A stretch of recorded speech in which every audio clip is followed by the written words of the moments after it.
Pemirsa, sidang isbat setiap tahunnya diadakan untuk menetapkan 1 Ramadan. Kami akan menggali lebih jauh soal pentingnya sidang isbat bersama dengan Kepala Pusat Astronomi As-Salam, A.R. Sugeng Riyadi.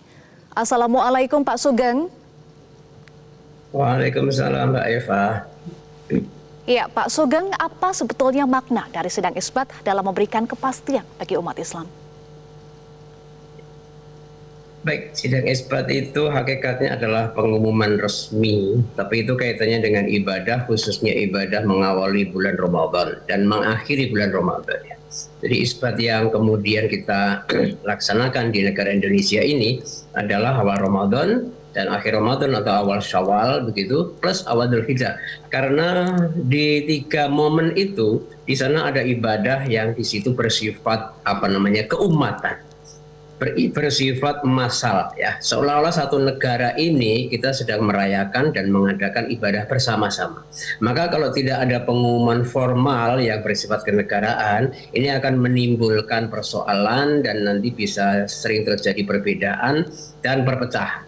Selain itu, memang ini sudah digariskan oleh Rasulullah bahwa untuk awal Ramadan, awal Syawal begitu ya memang harus ada pengumuman resmi dari semacam ulil amri ya. Dan ulil amri kita yang berada di NKRI ini adalah kita sepakati Menteri Agama, dan Menteri Agama hanya membacakan hasil dalam sidang isbat yang hakikatnya apa yang dibacakan Pak Menteri itu merupakan rumusan yang sudah disepakati oleh tim Hisab Ruqyat Kementerian Agama, dan di sana tergabung seluruh elemen umat Islam, MUI, ormas-ormas Islam, termasuk juga organisasi astronomis atau observatorium yang bersifat independen untuk ikut mendukung terlaksana dan suksesnya sidang isbat. Jadi memang itu terurgen untuk kenegaraan kita. Itu Mbak Eva. Iya Pak Sugeng, masyarakat menunggu ya pengumuman resmi dari Ulil Amri. Tetapi kan sebelumnya ini digelar dulu sidang isbat secara tertutup, baru kemudian hasilnya disampaikan melalui konferensi pers. Pak Sugeng, bagaimana sebetulnya atau biasanya bagaimana dinamika yang berlangsung saat sidang isbat? Baik, jadi di dalam sidang isbat itu sejatinya hanya pengumpulan data hasil observasi bulan. Kemudian hasil observasi bulan ini dipadukan dengan hasil perhitungan dari semua tim, berbagai macam metode atau berbagai macam kriteria di Indonesia. Dan kriteria-kriteria atau metode-metode hisab itu semuanya yang sudah berbasis ilmu pengetahuan kontemporer begitu. Karena boleh jadi metodenya Bosca sama As-Salam bisa berbeda dalam order detik, katakanlah begitu ya. Nah, dari semua metode itu kemudian nanti untuk mengecek dan sekaligus mengkalibrasi hasil observasi di lapangan dari seluruh tim yang ada di Indonesia yang diterjunkan.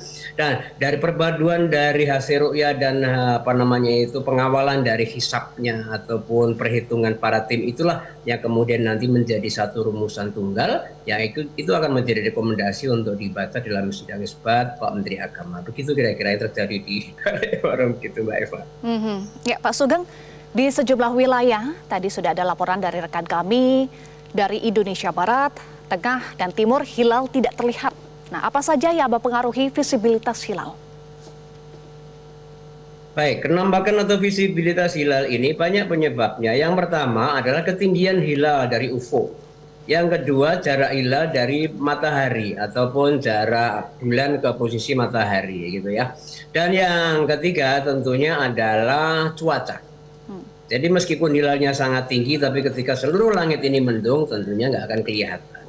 Atau bahkan mungkin langitnya sangat cerah, tetapi ketinggian hilal ini masih berada di bawah limit hasil observasi astronomis tingkat dunia atau limit Danjon begitu. Atau kalau sekarang yang di Indonesia dipatok katakanlah 3, maka itu juga mustahil terlihat. Jadi penyebab tidak terlihatnya ini bisa faktor astronomis karena ketinggiannya memang di bawah peluang untuk dilihat, misalnya di bawah 3 itu sangat mustahil, dan rekor Indonesia setahu saya itu ya belum mencapai di atas 3, bahkan rekor Indonesia setahu saya BMKG ya hanya kisaran 6 kurang sedikit begitu. Untuk tingkat dunia mata itu hanya mampu melihat sekitar 7 derajat. Sehingga peluang untuk melihat hilal juga dipengaruhi ketinggiannya. Kalau tinggiannya masih di bawah 7 sangat-sangat sulit meskipun dengan teleskop. Namun tinggi hilal sudah tinggi sekalipun juga nggak mungkin terlihat ketika langit barat itu mendung total atau bahkan mungkin hujan. Gitu Mbak. Ya, dengan konsekuensi hilal yang tidak terlihat, jadi apakah bisa diprediksi Pak Sugeng bahwa awal Ramadan jatuh pada 12 Maret meskipun kita masih menunggu ya sidang isbat yang digelar oleh Kementerian Agama hari ini. Ya, tentu karena memang kita sudah punya kriteria.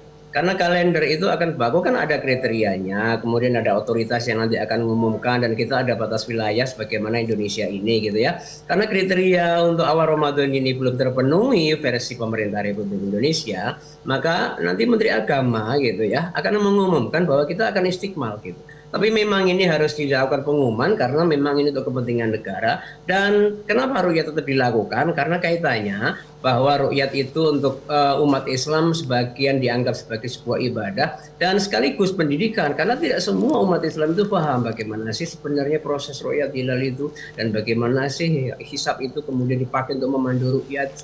Sehingga memang secara hisab karena kriteria belum terpenuhi, insya Allah untuk satu Ramadan di Indonesia akan jatuh setelah diistiqmalkan bulan Sya'ban. Jadi kalau malam ini tanggal 29, maka tadi tanggal 29 saat ruqyah, maka malam ini masih tanggal 30 sebagai penyempurnaan bulan Sya'ban dan puasa di Indonesia insya Allah akan terjadi satu hari berikutnya, itu bukan Senin tapi Selasa. Kepastiannya kita tunggu saja pengumuman dari Pak Menteri.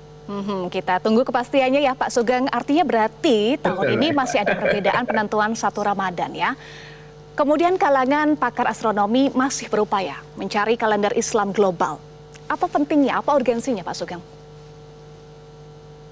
Baik, jadi memang itu sebuah cita-cita mulia dari para tokoh, baik tokoh Islam maupun tokoh astronom Muslim. Mengapa? Karena ketika kita memiliki kalender hijriyah yang itu bisa diberlakukan di seluruh umat Islam, bahkan mungkin di seluruh dunia, maka tidak akan ada lagi perbedaan mengawali bulan, khususnya Ramadan, Syawal, Dzulhijjah. Dan itu memerlukan waktu. Artinya memang sesuatu seolah-olah mustahil karena ada kisah sama ru'yah itu nggak bisa dipertemukan. Tapi kan sekarang tanda-tanda ukhuwah itu muncul, Mbak Eva. Buktinya 2 tahun yang lalu NU sudah mengadopsi hisab untuk kriteria ru'yatnya NU, ada Irnu sama Kornu. Kemudian insya Allah tahun depan ya Muhammadiyah itu akan sudah menerima ru'yat begitu ya dengan visibilitas atau imkanur ru'yat kalender hijriyah global itu. Sehingga antara pengamal hisab sudah mau menerima ru'yat dan pengamal ru'yat yang mau menerima hisab, insya Allah lama-lama kalau Indonesia ini bisa dipersatukan ya antara hisab ru'yatnya untuk menuju ke dunia juga lama-lama akan bisa. Insya Allah suatu saat nanti entah kapan begitu ya, tidak zaman saya mungkin anak saya atau cucu saya akan ada kalender hijriyah yang bersifat menyatukan seluruh umat. Karena kalender Masehi sendiri untuk bisa bersatu itu perlu waktu ratusan tahun dan mengorbankan sampai 10 hari. Gitu. Iya, amin amin ya robbal alamin ya Pak Sugeng. Sudah ada Mabims juga, kriteria Mabims apakah ini bisa dinilai sebagai tanda awal unifikasi kalender Islam saat ini? Sejatinya kali ini kita sepakat bahwa kriteria MABIM ini berangkatnya dari negara-negara Malaysia, Indonesia, dan Singapura. Ini ya negara-negara yang tergabung dalam wilayah yang sempit dulu begitu ya. Karena untuk bisa menyatukan umat Islam dalam kalender yang bersifat nasional, global, internasional itu bukan sesuatu yang mudah meskipun itu tidak kita tidak boleh pesimis ya. Nah, kriteria MABIM apalagi yang New MABIM ini sejatinya dengan mematok elongasi 6,4 ini adalah sudah masuk ke dalam ranah ilmiah. Elongasi 6,4 ini adalah elongasi yang sudah empiris. Itu artinya kita sudah keluar dari data yang dulu tidak empiris gitu ya, nggak ilmiah. Sekarang sudah ilmiah ya. Hanya kemudian yang dikenalkan ke masyarakat 3 ya. Alt itu 3 derajatnya, padahal sebenarnya yang kita cari sepakatannya adalah elongasi. Nah, dengan 3 derajat ini sejatinya kalau kita mau menggunakan ilmu hisab, ketika di Indonesia itu 3, maka nanti di timurnya Indonesia pasti tidak akan ada yang negatif dan semakin barat Indonesia diharapkan bisa semakin positif. Artinya ya sama dengan kriteria di mana hilal di seluruh dunia itu dianggap 5 sampai elongasi 8 yang kriteria Turki itu, tapi kita lebih sempurnakan karena peluang untuk ada negatif di muka bumi ini insya Allah tidak ada untuk jangka waktu yang lama. Mungkin ada tapi dalam waktu ratusan tahun. Sehingga kriteria New MABIM ini sebenarnya langkah awal untuk kita menuju pada kalender hijriyah yang bersifat nasional, regional untuk selanjutnya nanti masuk ke dunia internasional. Baik, terima kasih Kepala Pusat Astronomi As-Salam AR Sugeng Riyadi sudah bergabung bersama kami. Salam sehat selalu ya Pak Sugeng. Terima kasih kembali Mbak Eva Wondo. Jelajahi cara baru mendapatkan informasi. Download Metro TV Extend sekarang.